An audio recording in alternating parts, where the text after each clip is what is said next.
Hey everyone. In Islamic law, how and when you fulfill an obligation is just as important as the obligation itself. Today, we're going to dig into the difference between doing something on time versus making it up later, and why even an on-time performance isn't always created equal. So, let me ask you this. Is done really the same as done right? We all know that feeling, right? The difference between just rushing through a task to tick it off your list versus doing it with real care and attention. Well, that exact distinction, it's right at the heart of the principles we're exploring today. All right, so here's our game plan. We'll kick things off with what an obligation even is. Then, we'll get into the whole on-time versus make-up thing. From there, we'll dive deep into what makes a performance perfect or, kind of flawed. And we'll wrap it all up with a really key principle that ties everything together. Okay, so our whole discussion today really starts from one single foundational concept. Before we can even talk about how an obligation is fulfilled, we got to be clear on what that obligation actually is. And that what is called a wajib. Think of it as the starting line. It's an established, non-negotiable duty in Islamic law. It's the baseline, the thing you are absolutely responsible for doing. Literally everything else we talk about today branches out from this core idea of a wajib. So once we've established that there is a wajib, an obligation, the next question is pretty logical. How do you get it done? Well, Islamic law basically gives us two main paths, and the biggest difference between them comes down to one thing: timing. On one side, we have what's called ada. This is the gold standard.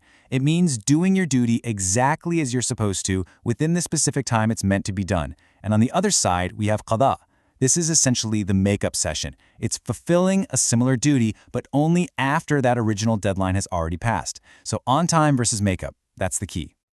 Now, while qada is obviously really important, for today we're going to zoom in on ada. Why? Because it turns out that even when you do something on time, the quality of how you did it gets broken down even further. It's not just about hitting the deadline, it's about how you hit it. This little flowchart here maps it all out perfectly. You start at step 1 with the wajib, the obligation itself. Then you hit a fork in the road. Do it on time, which is ada, or make it up later, qada. But, and this is the important part, if you choose the ada path, there's another level. Was it a perfect performance, what we call kamal, or was it a flawed one, known as qasr? So let's start with the best case scenario, the gold standard. What does it actually mean to fulfill an obligation perfectly and on time? This is what we call ada kamil. Ada kamil is all about perfection. It means you've performed the act not just on time, but in the exact manner, and with all the little details and characteristics that were intended from the get-go. No shortcuts, no corners cut. It's the complete, ideal fulfillment of that duty. So what does this actually look like in real life? Well, performing a prayer on time and with the congregation, that's considered the complete, perfect form. Or think about this. If someone unlawfully takes property, returning it in the exact same condition it was taken, that's ada kamil. The whole point is to restore things perfectly. And the result of a perfect performance? It's simple and absolute. When you perform a duty as ada kamil, your responsibility is considered completely 100% fulfilled. You are absolved. The slate is wiped clean. But life isn't always perfect. What happens if you do your duty on time, but it's not quite right? This brings us to that second type of on-time performance, the flawed one, or ada qasr. Ada qasr is when you get the timing right, but there's some kind of defect in the quality, a flaw in the prescribed characteristics. The main act is done, sure, but something important is missing. It's on time, but it's imperfect. So what's a good example of this? Well, rushing through your prayer without that proper sense of composure is a classic one. You did the prayer, but you missed a key element. Or maybe performing the Tawaf, the circumambulation in Mecca, without having the required ritual purity. You did the act, but you missed a crucial part of how it's supposed to be done. Now, the ruling for a flawed performance is really interesting. It's not a simple pass or fail. It all depends on whether you can compensate for that defect. As you can see in the table, if you can make up for the fault, then it's offset. But if compensation isn't possible, the act is considered legally done, but the sinfulness of doing it improperly, that remains. Let's go back to that hasty prayer. I mean, what could you do to compensate for a lack of composure? There's no specific action you can take to make up for that. So, legally speaking, the prayer counts, but the sin of having done it that way still rests with you. The fault is excused, but the sin isn't. But now, let's contrast that with performing the obligatory tawaf without ritual purity. That is a flaw that does have a specific prescribed remedy, the sacrifice of a sheep.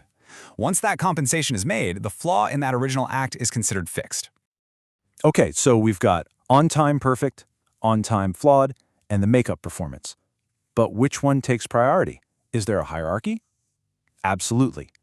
And that brings us to a simple but really powerful guiding principle. And the principle is dead simple. Ada is always the primary path, the default, the first choice. The main goal is always to fulfill that obligation on time. This quote from the source material just lays it out so clearly. Qada, that makeup performance, is a backup plan. It's a concession for when doing the act on time is just not possible. It is not meant to be an equally valid option you can just choose. And this has real practical consequences. Let's circle back to that example of seized property. Because Adala is primary, the obligation is to return the exact item. The person who took it can't just turn around and say, hey, here's the cash value instead. Nope. As long as that original item exists and can be returned, that is the required fulfillment, because that is the perfect on-time way to do it. So, when you put it all together, this whole framework leaves us with a really powerful idea. This is more than just a set of technical rules. It's really a call to be mindful, to be intentional. It asks us to think not just about what we do, but how and when we do it, really pushing us toward a sense of excellence in all of our duties.